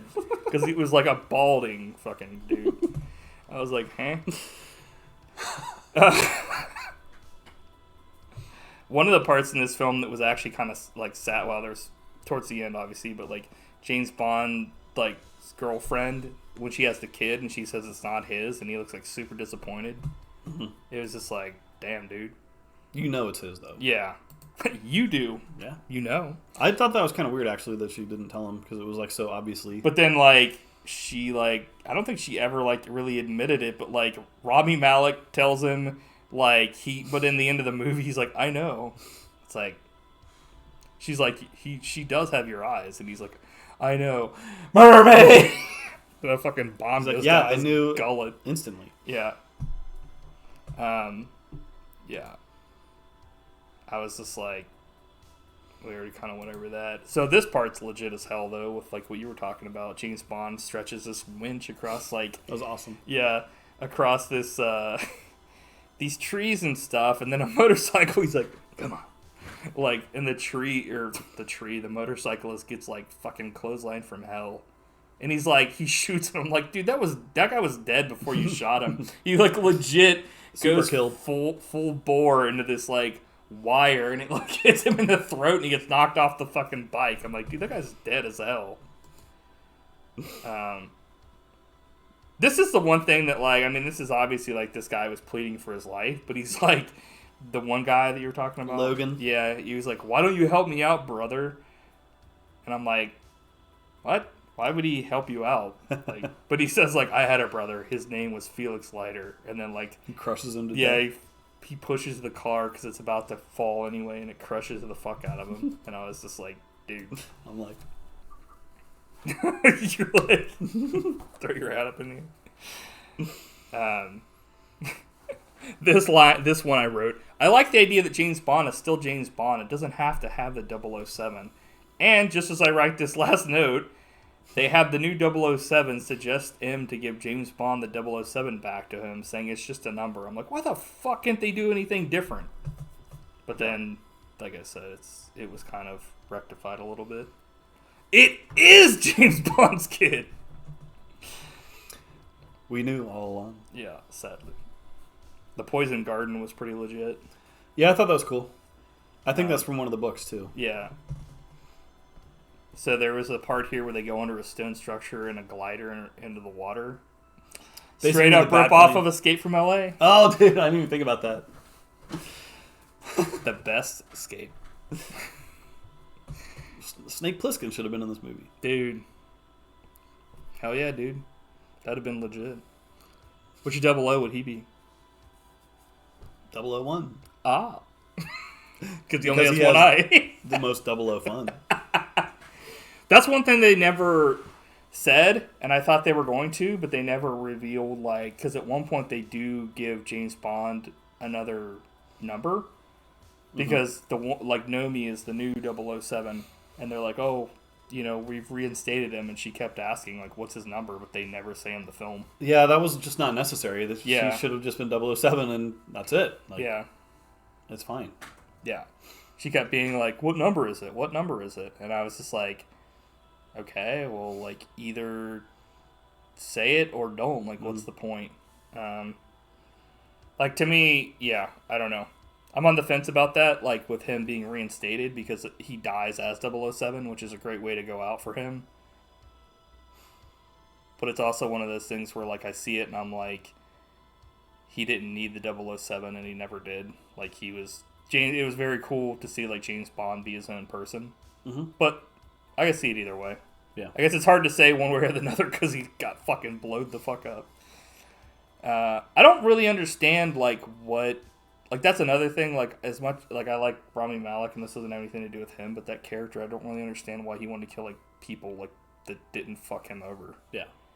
Like, he says something about how, like, people want to be, like, told what to do, and they don't really want free will, but I don't really understand what that has to do with killing millions of people. Like, is he going to rise up and be, like, the leader of the world? But he never specifically says that. It's just kind of like... I felt like they got to this point and they were like, well, we have a cool, like, lair and he's, like, a cool villain, but, like, we don't really have... Like, oh, crap, we forgot to write a speech. Yeah, we only have 5 seconds. Yeah, well, we also, like, don't have, like, a real motive after he kills Spectre. Yeah, like, that's a problem. It would have been nice if they had maybe done something where, like, what's his face? Like, Blofeld had, like, a secret that he would save the world, you know, and he would tell Bond if, like, Bond killed this guy and saved his life. Then there would have been, like, the stakes of, like, Bond has to save his fucking, like, most hated enemy kind of thing, which they actually kind of allude to, but, like, they don't do, and it would have given Rami Malek, like... Because Rami Malek essentially gets his fucking goal out of the way, like, halfway through this movie. Right. And you're like, okay. But, like, that would have been nice to see, like, fucking Bond and, Blofeld get blown up together, kissing. Wait. So, what'd you think about Rami Malek's fucking character when he descends to the floor? Like a total Bond. Yeah, that was, of course like, he has a trap straight door. up fucking, like, what the hell? Like Dr. Evil style. Yeah. Yeah. But this is a cool part you were talking about where the dude gets kicked into the acid. When he like, essentially is like, I'm going to be a racist motherfucker and say that, like, I'm going to kill your entire race off the face of the earth. And she's like, oh, okay, you want to fucking die now, motherfucker? I don't really understand why somebody would say that in that predicament when someone has a gun, too. Like, why would you say that? Like, what? She's like, okay, fucking, I'm going to lead you out of here safely. You're done, son. Yeah. So, yeah, like, Bond had to go back to reopen the blast doors because, like, Rami Malek fucking closes them. And if he doesn't do that, like, the missiles that they launched won't destroy all the shit that he had, like, built to kill a bunch of people. So essentially, he can never touch his daughter or his wife ever again. And this is before he gets fucking shot like 1,000 times anyway, so.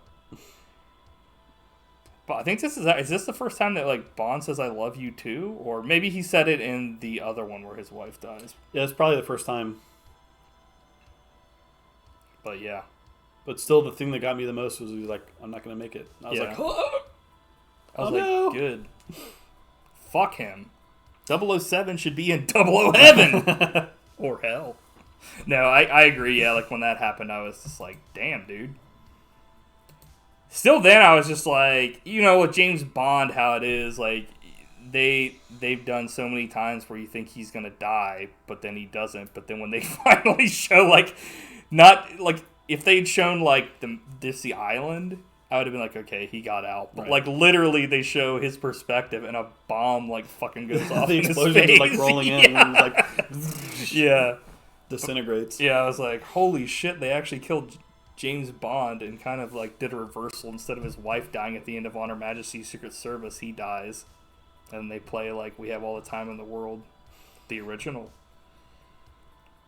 So, yeah. It's like, well, he kind of didn't have all the time in the world. Yeah. Well, I think he says, like, you have all the time. Yeah, that's what he says. He says, like, you have all the time in the world. And I'm like, yeah. And then she's like, I want to tell you a story about a man named James Bond to, like, her daughter. I'm like, okay, that's, like, a cool way to, like, end the entire franchise. Like, here's the story. He killed thousands of henchmen. He got blown up. But yeah, like I said, it feels like a good cap on Daniel Craig. Saga of Bond films wraps up. Spectre, Blofeld. Yep, pretty much everybody. Everybody. Like, so. Yeah, I think it'll be cool. People will look back 20, 50 years from now and be like, well, that's the one where they killed James Bond. Yeah. They should do it They do it every time. He keeps from failing. now on. Yeah. Like, damn it, James, not again. Yeah, for me, I mean, I feel like it checked a lot of the boxes that I like to see in a Bond film, like a big film returns. A big film this season returns. A big villain returns from, like, you know, previous films, like Blofeld. Felix is there.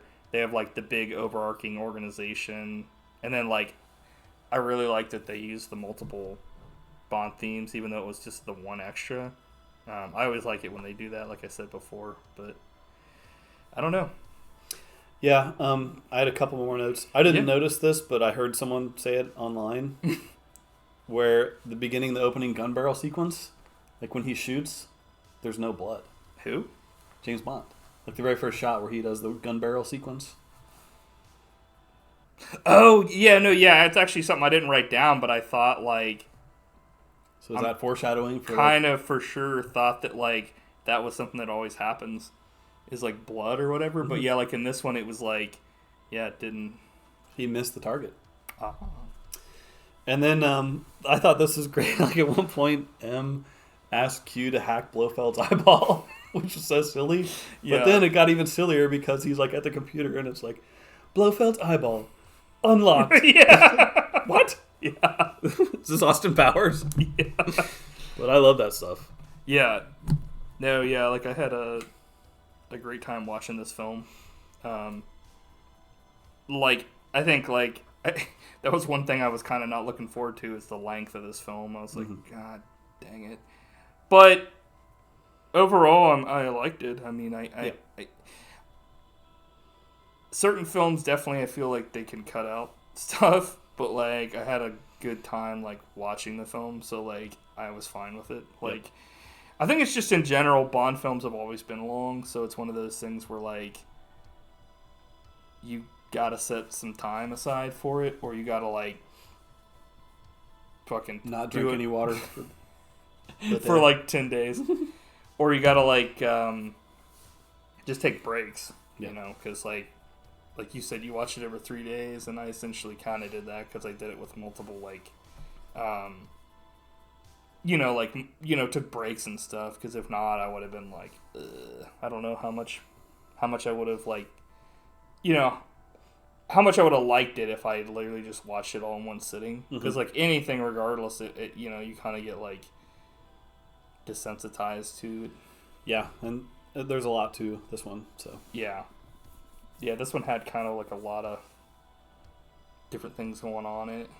Yeah. But I guess they all kind of do, depending. Except Thunderball, just a bunch of underwater swimming. They said a bunch of underwater squidding. As opposed to overwater swimming. I'm like fucking... he's overwater swimming. He's flying. Mr. McMahon style. When he gets sprayed, he's like... Ugh. It's like, what? How are you doing that? Oh, you're an idiot. So what'd you give this film? I think I'm going to have to give it a 8.95. Holy shit, that's what I have written down. Nice. It's definitely not perfect. What? That's not the right format. Oh shit, I put 8.85. I'm mad. Wait, that's not the right format. Get rid of it. But yeah, I think we kind of talked about like what our like cons for the film are, but they're very small. So, yep. So cool. Next, you have anything else to say about it? Nope, that was fun. Okay. So next week we're gonna watch Dune, the new one. New Dune. New Dune. You gonna watch a new Dune? Why don't you give a shit, mini? And then our weird watches have you seen this show before? Have you or no? No, my dad always talked about that. Lancelot Link Secret Chimp. So we're gonna watch the first episode of this. It's probably gonna be pure shit. But what are you talking about? It's gonna be amazing. I like. You're essentially, I think, gonna have to watch it on YouTube or something because the only other way is to like buy a DVD of it. I was like, nah, not happening. Like I will pay any amount of money for Lancelot Link. But yeah, I was just kind of like, at least I think it's on YouTube. Hopefully, oh my god, hopefully this isn't like what's it called? Like the one thing you tried to do. Yeah, it's there. Okay, cool. The first episode is called "There's No Business Like Snow Business." Essentially, it's just a bunch of stupid fucking apes, like chimps that they couldn't make this now because this is essentially like they're dressing up fucking animals and shit, and it's just like they're not having it, I'm sure, nowadays. Anyway, anything else to say about the reluctant robot, the royal foil? It's like, yeah, this is gonna be awesome. That's horrifying. Right. Yeah. Do you have anything else to say about James Bond or any of this in general? What would you like to see in the next movie? I don't know, man. Like, there won't be a next. He's dead. I don't know. Yeah, it's kind of like, I'm trying to think like where you go from now, because like it's the 25th one and you just blew James Bond the fuck up. But like if they were going to do another one, I honestly would really like to see them maybe go back and do like a kind of a Mad Men thing where they go back in time and kind of do like James Bond where he's like limited with like the stuff he has, and it was kind of like maybe it takes place in like the 40s or something. And like kind of do that sort of thing. I think that would be really cool because it would be like a nostalgia thing, and like I don't know, it's hard to like, because like to me it's like James Bond always has an issue with like the technology and stuff that he's like with, and it's like right now it's like you can do essentially anything you need to do on your phone, because like in this film like he just takes a picture with his phone. There's no like spy cameras, so it's like, you know what I mean, that kind of a thing. I would like to see that kind of thing, because then they could come up with maybe alternative, like, hey, we just came up with this gadget, and it's like something that like wasn't available in the 40s, but like Q could make up, or maybe something, you know, alternative kind of stuff. Or I don't know, man. Like, what do you think? Yeah, I think that'd be really cool, like a period piece. Yeah. But honestly, like, I don't want to see another origin story. I know that. Right. So I think maybe just recast all the leads and, yeah, you know, have them go on another adventure. Yeah. I think, like, I mean, like, did they really, I mean, I guess because the very first one was the only one that I remember that was really origin, where it was like, but it was essentially he just had to get another kill and then he was a agent, right? It's like, I guess the only other thing they could, I mean, not other thing they could do all kinds of stuff, but like there's been talk of that whole thing where they do Silverfish, where it's like James Bond growing up, but I don't know if I'd really be interested in something like that. Should make a James Bond Jr. movie. Yeah. I don't know. Yeah, I don't really know about that whole, like, because I know they have all those books that were written about James Bond growing up, but, like, to me, it's like, I don't really care about that. That's like young Indiana Jones. It's like, this is before this person was good enough to be, like, this character, so, like, why?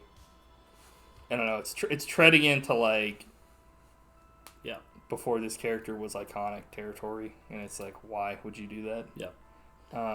As long as the next Bond is a CGI Sean Connery. He's just a monster. He's a sexual dynamo baby. Yeah. He teams up with CGI Loomis from Halloween. Yeah. He's like, Lonnie, get your ass down here. Bondy, Get your ass out of there. Hey, Lonnie. Hey, Lonnie, get your ass away from there. Away from there. It's like, why? And on that note, yeah.